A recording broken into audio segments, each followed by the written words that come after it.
Hey all dear sons, this is Brajesh Chaudhary Kodamguru. Let's see this very beautiful problem of Pathfinder from Newton's Laws of Motion chapter. It's a check your understanding question number 23.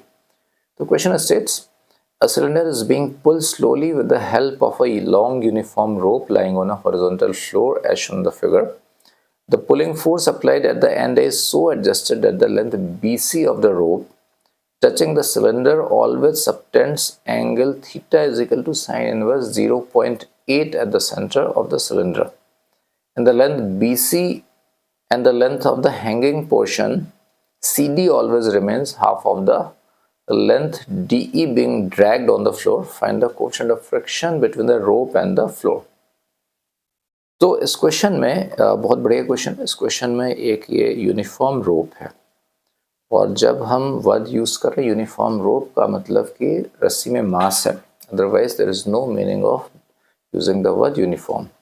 तो रस्सी का मास है और रस्सी का मास per unit length uniform है, constant है और इसको इस तरह से खींचा जाता है रस्सी के इस एंड को एक फोर्स लगा करके कि हर समय रस्सी के द्वारा उसके सेंटर पे जो एंगल सबटेंड किया जा रहा है वो एक फिक्स एंगल है, वो एंगल है sine inverse 0.8 that is approximately 53 degree.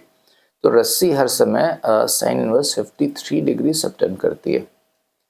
ये CD पार्ट रस्सी के लेंथ का वो पार्ट है जो हैंग कर रहा है और DE पार्ट वो है जो हर समय सरफेस पे पड़ा हुआ है। CD पार्ट का जो लेंथ है वो D पार्ट का आधा है, यानी कि CD पार्ट का मास D पार्ट के मास का आधा हुआ। अब सोचना ये है कि ये किस तरह से मोशन होगा, क्योंकि हर समय BC पार्ट जो है, BC पार्ट जो रस्सी का वो पार्ट है जो सिलेंडर पे लपेटा हुआ, वो एक फिक्स लेंथ हमेशा और वो हमेशा एक सेम एंगल 53 से प्रिंट कर रहा है।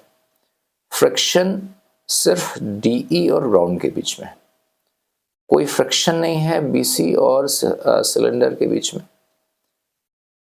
तो इसका मतलब ये हुआ कि अगर ये मोशन कर सकता है तो कैसे करेगा ताकि सेम एंगल सबटेंड हो। तो BC के द्वारा इस सिलेंडर पे सिर्फ एक नॉर्मल डायरेक्शन में नॉर्मल रिएक्शन यूं एग्जर्ट किया जा सकता है। ऑब्वियसली इसके वेट और नॉर्मल तो लगेंगे ही।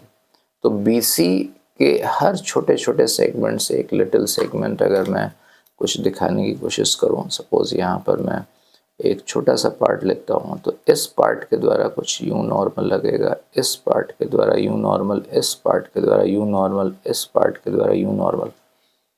तो ये सारे नॉर्मल जो है वो सेंटर पे गुजर रहे हैं, तो ये कोई टॉर्क नहीं दे सकता।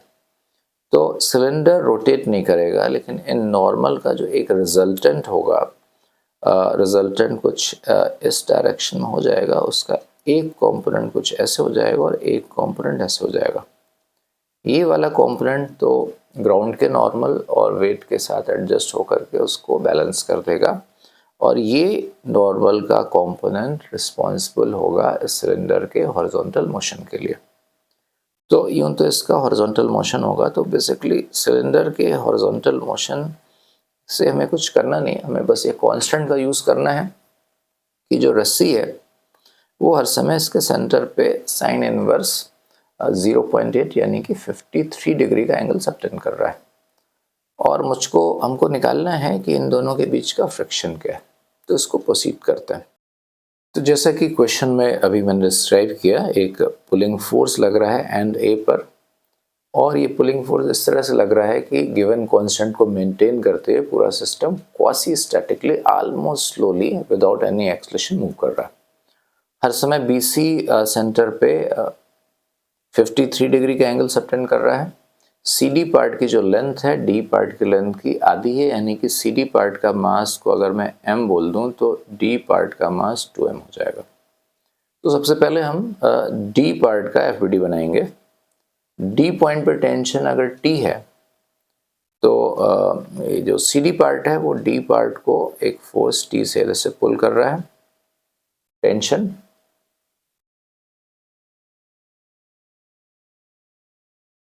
D का वेट हो गया 2mg और नॉर्मल रिएक्शन N और D और ग्राउंड के बीच का जो फ्रिक्शन है वो हो जाएगा mu into N।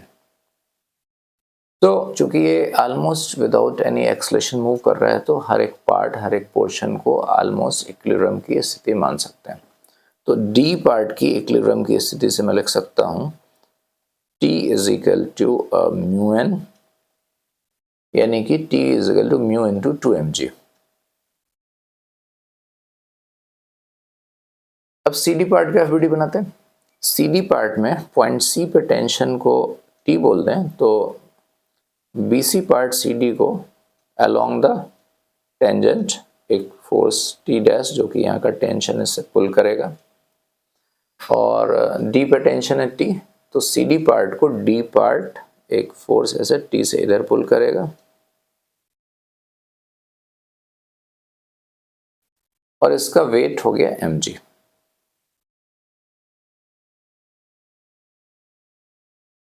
T dash के हॉरिजॉन्टल वर्टिकल कंपोनेंट करते हैं।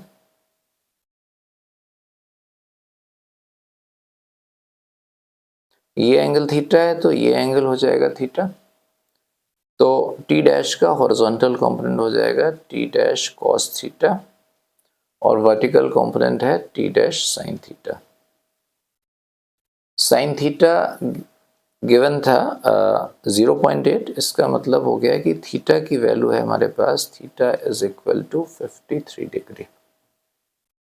तो बस अब सिंपल है, अब इनके बैलेंस कर देते हैं, सी डी पार्ट का इक्विलिब्रियम बनाते हैं। तो वर्टिकल डायरेक्शन में अगर मैं इक्विलिब्रियम लिखूंगा तो वर्टिकल डायरेक्शन का इक्विलिब्रियम बोल रहा है T dash sine theta is equal to mg। T dash sine theta mg, और हॉरिजॉन्टल डायरेक्शन का इक्विलिब्रियम बोलेगा T dash cos theta is equal to T, और T की वैल्यू है 2 म्यू mg, यानी कि हॉरिजॉन्टल डायरेक्शन का इक्विलिब्रियम से मुझे मिलेगा T dash cos theta is equal to 2 mu mg।